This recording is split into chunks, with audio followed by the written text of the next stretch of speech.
From the Ticats Audio Network, this is Tasker and Andy.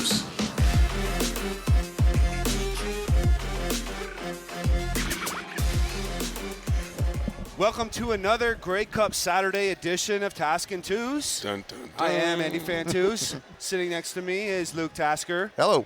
It is about 4:45, the night before the big game, and we are at the Armories, and we are joined by a very special guest, former most outstanding lineman of the Canadian Football League, former McMaster Marauder, 16, 17-year vet, something Somewhere in like there. that. Like, You got to stop counting at some point. he's the same age as me, and I retired 6 years ago, and I played 12 years. So Wow. Do the that's, math, people. Yeah, do the math. Chris Van Zeyl.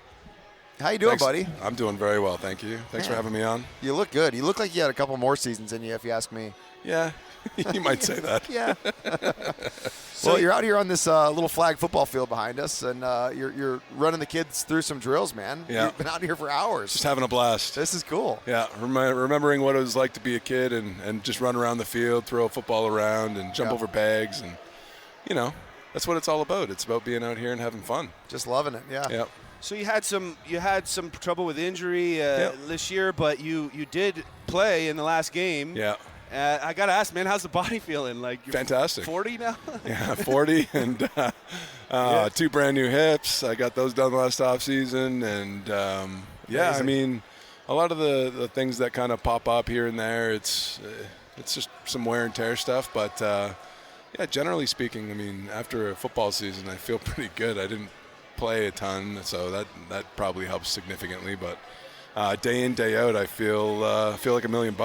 Don't feel like a football player right now, that's for sure. That's awesome, man. Funny story for you, Luke. Go back to 2002, and Chris Van Zeyl and Andy Fantuz were together, the only two recruits at Western Ontario that got to go into the president's office of the university. Really? To meet the president. And, so we sat down as part of our, what do you call it, like their courting process. Yeah, they were courting for and, sure. of course, actually, if I rewind from that, I had committed to McMaster the year before that because we still had OACs. I don't know if you know what that is. But Really? that's like 5 years of high school. Yeah. And I had fast-tracked to high school, committed to McMaster, but that's the summer where I started playing Essex Ravens, and I got some exposure, and all of a sudden it's like, oh, maybe I should try to, maybe go down south, or maybe I should try football, not just whatever. I was playing football, but you know what I mean. And then so I ended up going to Western, he ended up going to Mac. But yeah, the only two recruits in the whole, year that got to go in the president's office at the university. Can you imagine 21 years later, we're sitting here at this table at the Grey Cup wild. after two legendary careers from you guys? That's amazing. Yeah, just reminiscing. That's unbelievable. Yeah, having a chat about the old days. Zeyl, we're here at Grey Cup Week. We're in the Armory on James Street here. You've been through a lot of Grey Cup weeks. What's your experience? What's your perspective on the Grey Cup in general as you sit here help out with this with the kids football here? Grey Cup in general. I mean, I've been to a couple. I've been to many with the CFLPA and been able to partake in the festivities and enjoy. And I'll tell you what, Hamilton's put on a show here, and they've done a great job. They've shut down a few streets. They've really accommodated people and made it so that whether you're in a wheelchair, or you're in a stroller or whatever, you can get and access and be and enjoy, and you can bring the kids, no problem. It's family friendly. It's great for everybody. I mean, you have the convention center with all the team zones and whatnot, where you can kind of celebrate the teams you root for and whatnot. And I think they've done a phenomenal job. The shows, Carrie and. Down there with Shaggy as well. I mean, they've put on quite the show here. Well, you got Green Day to look forward to still as well. I hear they're in town. Yeah. So how many did you play in? Grey Cups? Yeah. 4. And how many wins? 2. Two. 2 wins. You happen to win your blue ones and lose your black ones, didn't you? We don't talk about it here. We don't talk about it. And then how many do you think you've been to as with the PA or so I've been a part of the PA for 8 years. So one every year, mind you. Well, 2 or 3 of those where I was playing in, so it able to partake in the festivities, but Okay. I'd say a solid 5 of them I was able to enjoy outside of the game. So 9 or 10 probably overall. And Yeah. what's your favorite part about being at the Grey Cup? I think I think how harmonious it is with like all these different teams coming together. I mean, you expect Hamiltonian fans and Toronto fans to be at odds all the time, but you come in here and they're standing at bars together, buying drinks for each other, and you come into these zones and you got people walking shoulder and shoulder, and it doesn't matter what color jersey you have. Everybody's here for the same reason. We're celebrating Canadian football. So I think it's one of those experiences that you have to be here to enjoy and know what it's like to be here. And I think it's incredible just to kind of see how happy and joyful people are when you come from all different walks, and you're all here for one single goal.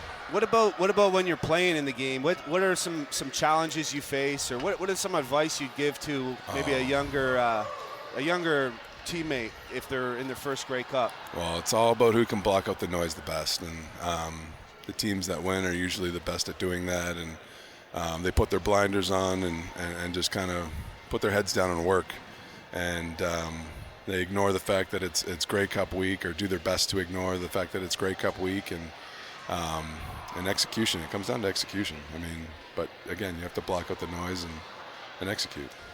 Yeah, it's interesting. I always like to kind of checking out some of it and like not letting the experience pass you by. That's what my vets told me in my first Grey Cup. And of course, you're here for a reason, and you're gonna get all your routines in and get to bed on the right time. And you're not going to be doing any consumption you don't normally do. But but I did make a point to make sure I just got out and saw a few things, go to the awards, go to you already have so much extra media.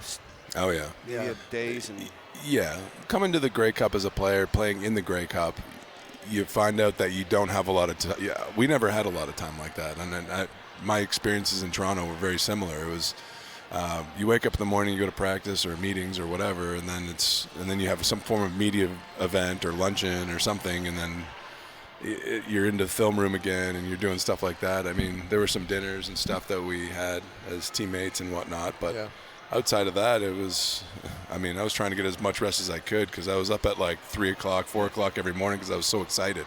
Yeah. I know. Yeah. It's wild. And you have messages coming from family and friends and logistical things tickets, to work out, and get out of the ticket game as soon as you can. Yeah, the team does a good job of helping out with that. Yeah. The morning of the 2019 Grey Cup, or the morning of day 4, I should say, which would be today in the schedule, the Saturday before the game,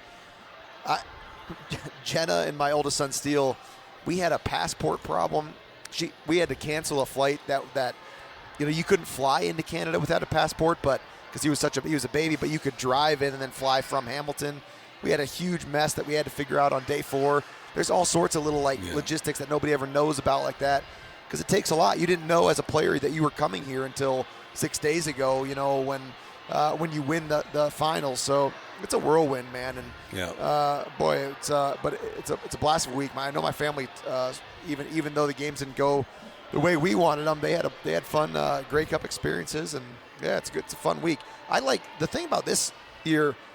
I've been to Niagara Falls, downtown Hamilton, and Burlington for these events. Like the whole area is incorporated into this Hamilton 2023 Grey Cup, and it's made it pretty fun. And obviously this year, James Street is the sort of the epicenter, along with the convention center, and of course that'll move to the stadium tomorrow. But I think they've done a great job with the Grey Cup. Mm-hmm.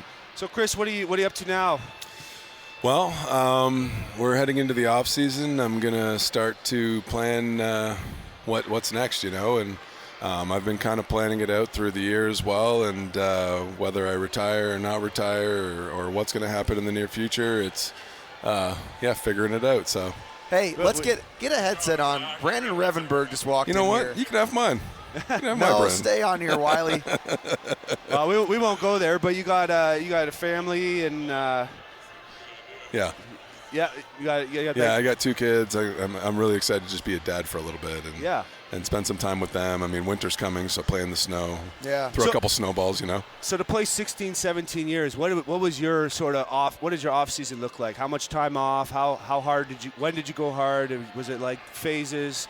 So usually it took a solid month off. It was kind of an active month where you're doing some active rest, you're getting on the bike, moving a little bit, and then it's you get into January and you fire it back up. So I love it. We just had another of the Ticat offensive linemen sit down. Butko, is his headset working? Try it. Berger, let's hear you. That deep voice on here, nice. There you go. Oh, here it is. A big hairy man just walked into the armory at Brandon Revenburg. How you doing, buddy? I'm doing fantastic, man. Yeah, good. Two of the all-time greats. Oh my last goodness. decade. Oh my goodness. That's right. That's Burger, how's your body feeling? This guy's feeling good. Spring chicken over there, right? No, I'm pretty good. I'm pretty happy with how the body feels after the season. She's always a long one, so when you can walk out of there, it's a good day. So you're here with some buddies, some family. What's going on? Yeah. Got my brother here, some of my friends, agents here too. So that's great. Yeah. Man. What's on docket for you for the next 36 hours? just waiting for you guys to get off the air here. And that's our a cue. All right. This has been. Whoops, see you later. Yeah, no, but like you played in a few Grey Cups. You're here as a fan this time, or as a player, I guess. I don't know what the terminology is. Onlooker, I think. Yeah. Onlooker. There you go. Yeah. There you go. Yeah. What do you like about the Grey Cup, and what do you think special about this year? I'm still salty, to be honest, being here right now like this, not playing in it. But it's a good honest answer. I do think it is just like this fantastic celebration of being Canadian. That's the biggest thing. You see guys wearing jerseys that aren't playing right now, right? Everybody's just such a big fan of the CFL. It's a huge Canadian celebration, and it's a great part to kind of take place in it.